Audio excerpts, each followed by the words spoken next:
శ్రీవారి లడ్డూ వివాదం ఏపీలో రాజకీయ ప్రకంపనలు రేపుతోంది. కూటమి వైసీపీ మధ్య డైలాగ్ వార్ పీక్స్ కి చేరింది. తప్పు మీరు చేశారంటూ పరస్పర ఆరోపణలు రాజకీయ రచ్చ మరింత ముదురుతోంది. కాగా వెంకన్న లడ్డూ వివాదంతో వైసీపీ డిఫెన్స్ లో పడిందా? డ్యామేజ్ కంట్రోల్ కు జగన్ చర్యలు చేపట్టారా? Watch it.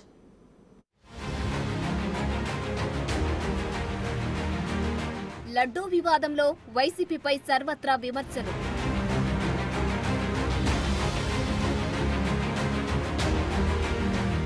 డ్యామేజ్ కంట్రోల్ కు వైసీపీ ప్రయత్నాలు.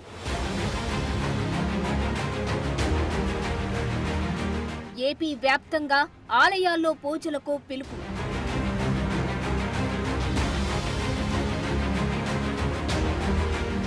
తిరుమల పవిత్రతకు భంగం కలిగించారని ఆరోపణ.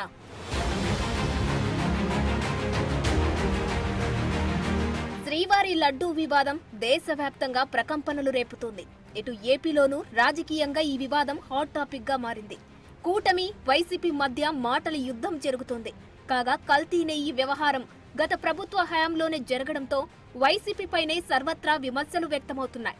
హిందువుల మనోభావాలను దెబ్బతీశారంటూ వైసీపీని కూటమి టార్గెట్ చేస్తూ వస్తుంది. దీంతో వైసీపీ డిఫెన్స్ లో పడింది. ఆరోపణలను కొట్టిపారేస్తున్నా జరగాల్సిన డ్యామేజ్ అంతా ఇప్పటికే జరిగిపోయింది. అయితే కోట్లాది మంది వెంకన్న భక్తుల మనోభావాలకు సంబంధించిన విషయం కావడం, రాజకీయంగానూ సర్వత్రా విమర్శలు వస్తుండటంతో ఎట్టకేలకు వైసీపీ అలర్ట్ అయింది.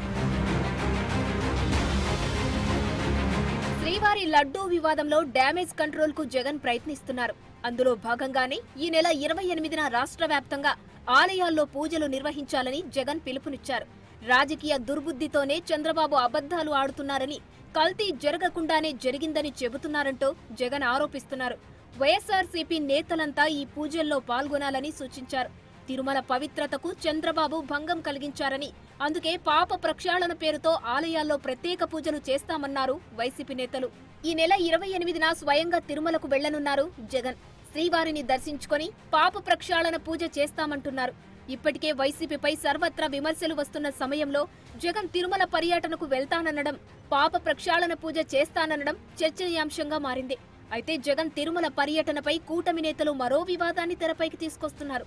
డిక్లరేషన్ తీసుకుని వెళ్లాలని మంత్రి పయ్యావుల డిమాండ్ చేస్తున్నారు. మీరేదో 28వ తారీఖున వెళ్తున్నారు అనేటువంటిది, మెట్ల మార్గాన్ని వెళ్తారు, రోడ్డు మీద వెళ్తారు, మీరు ఎట్లన్నా వెళ్ళండి. మెట్ల మీద వెళ్తే కిందనే సంతకం పెట్టండి, ఈ దేవుడి మీద నాకు నమ్మకం ఉంది, అందుకే నేను దేవుడి దర్శనానికి వెళ్తున్నాను అనేటువంటి నిబంధన ఏదైతే ఉందో దాన్ని మీరు సంతకం పెట్టి వెళ్ళండి. జగన్మోహన్ రెడ్డి గారు, అన్యమతస్థులు తిరుపతి వెంకటేశ్వర స్వామిని దర్శనం చేసుకోవాలి అనుకుంటే 17వ కంపార్ట్మెంట్లో ఒక రిజిస్టర్ ఉంటుంది. ఆ రిజిస్టర్లోకి వెళ్ళి సంతకం పెట్టండి, ఈ దేవుడిని మీద నమ్మకం ఉంది, నేను ఈ దేవుడిని దర్శించుకోదలుచుకున్నాను అనేటువంటిది సంతకం పెట్టి మీ చిత్తశుద్ధిని, కనీసం ఆ చట్టాన్నైనా అమలు చేయండి. డిక్లరేషన్ ఇచ్చి క్షమాపణలు చెప్పిన తర్వాతే తిరుమలకు రావాలంటున్నారు బీజేపీ నేత భాను ప్రకాష్. డిక్లరేషన్ ఇవ్వకుంటే జగన్ పర్యటనను అడ్డుకుంటామని హెచ్చరిస్తున్నారు. స్వామివారి దర్శనానికి ఎక్కడ ఆపట్లేదు, నువ్వు చేసిన పనికి క్షమాపణ చెప్పి డిక్లరేషన్ ఇచ్చి స్వామివారిని దర్శనం చేసుకో, హ్యాపీగా లడ్డు. ఇప్పుడు నీ మరి కల్తీ లడ్డు లేదు, ఇప్పుడు మేము ఇచ్చేది మంచి ఆవునైతే చేసి లడ్డు ఇస్తున్నాను. జగన్మోహన్ రెడ్డి, ప్రసాదాన్ని స్వీకరించు, హ్యాపీగా ఆశీర్వాదంగా ఉంటే డబ్బు నేను కడతాను. నువ్వు డిక్లరేషన్ ఇచ్చి క్షమాపణ చెప్పినావు అనుకో, ఆశీర్వాద మండపంలో డబ్బులు కూడా మేము కడతాం కాబట్టి ఆశీర్వాదం ఇచ్చి పంపిస్తాం.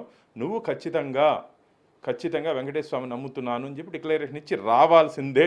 ఇది భారతీయ జనతా పార్టీ హుకుం జారీ చేస్తాను. సీఎంగా ఉన్న సమయంలో ఎన్నోసార్లు తిరుమలకు వచ్చిన జగన్ ఏనాడు డిక్లరేషన్ ఇవ్వలేదు. మరి ఇప్పుడైనా డిక్లరేషన్ ఇస్తారా లేదా అన్నది ఉత్కంఠగా మారింది.